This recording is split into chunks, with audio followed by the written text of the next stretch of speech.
Good afternoon, everybody, and thank you for joining today's call. Jess, you and I know each other already, but I'd like to introduce you to my new client, Kevin, who is the new CMO for Beta Global. And while this is technically a first inquiry here, Kevin has been a Gartner client in the past, so thought we'd dive right into the juicy stuff and chat thought leadership.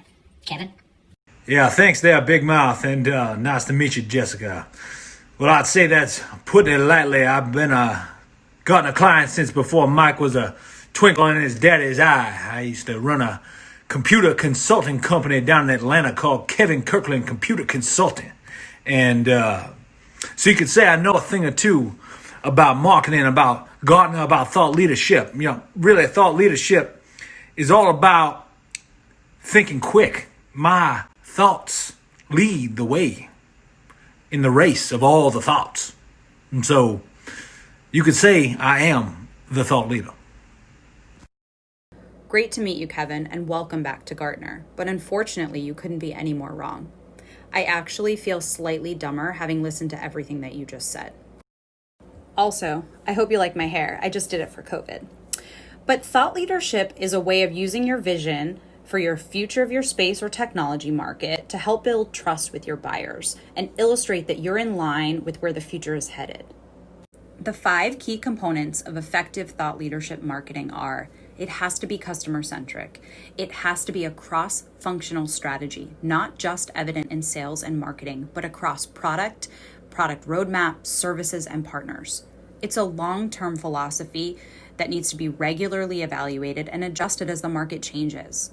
It's more than just content and comes from expert knowledge and experience within your organization, and it cannot be fully outsourced. It needs to come largely from your own content and your own strategy. Yeah, I respect your opinion there, Jessica, but I'm afraid we're going to have to agree to disagree, as they say. For instance, what's that company over there, Forger? Forger, they got a thing called a thought leadership paper where you pay them money and they write you a paper and it's all thought leadership. So, why does that exist? Why is that a thing? Leadership has to be your own strategy to be effective, but third parties can contribute to your program. Unfortunately, with Forrester, it's reasonably well known that those papers are commissioned and written for vendors, so they can come off as biased. Gartner, on the other hand, produces unbiased content, which can be used to show that you're aligned to what we say. Our analysts are usually spot on with predicting trends, so being aligned to what we say is very powerful. So what you're saying is Gartner content is more objective, as you would say. But if I ain't got no knowledge, strategy, vision, then it won't work any damn way. Exactly. In that case, we suggest talking to market analysts to figure those things out. Okay there, Miss Cleo, since you know every damn thing, how do I know if I need to care about thought leadership in the first place? Like, what if my buyers don't even care about the future? What if I have a million competitors all over the street and they saying the same damn thing about the future? What if what I'm selling is as boring as a baked potato?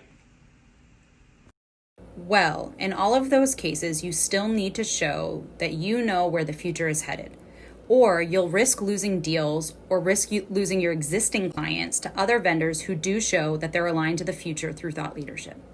But the other thing you need to focus on is buyer enablement, making it as easy as possible for people to buy your solutions with ROI calculators, integration guides, vendor comparisons, and helpful resources that inspire confidence.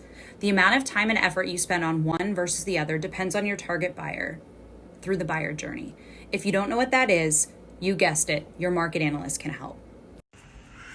See, you talking all slick about this buyer enablement, as you call it, but I already know for a fact that I ain't no enabler. You can just ask my sponsor. Okay, and you talk about buyer journey. I already buy my wife journey tickets every time they come to town. Don't stop believing. Okay, I think we're just about at time. I'd like to thank you, Jess, and thanks for the wisdom, Kevin. Just to clarify, Jess, when I want to sell reprints to my clients, should I try and understand their target client's buyer journey to identify if they'd be more influenced by thought leadership, buyer enablement, a good mix of both, and then align Gartner research or supporting inquiries accordingly? Right you are, Mike. Happy selling.